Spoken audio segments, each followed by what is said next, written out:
আমরা স্পষ্ট ভাষায় বলে দিতে চাই, জুলাই এক সাগর রক্তের বিনিময়ে আমরা বাংলাদেশকে নতুনভাবে মুক্ত করেছি। যদি অনতি বিলম্বে এই ফ্যাসিস্টের দূষরদেরকে গ্রেফতার করে আইনের আওতায় না আনা হয়, আবারও জুলাই জেগে উঠবে। আর সেই জুলাইয়ে এই তথাকথিত ফ্যাসিস্টের দূষরদেরকে চিরতরে কবর রচনা করা হবে।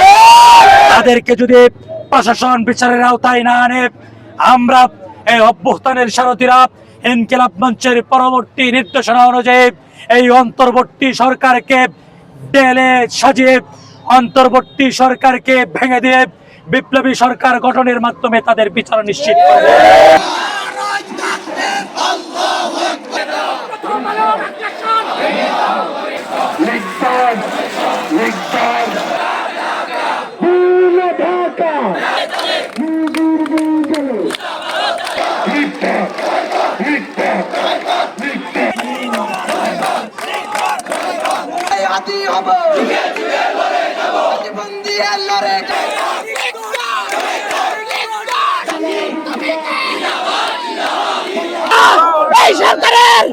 আমরা এই সরকারের কাছে দাবি জানাচ্ছি, এই বিচার নিশ্চিত করতে না পারে তাহলে স্বরাষ্ট্র উপদেষ্টা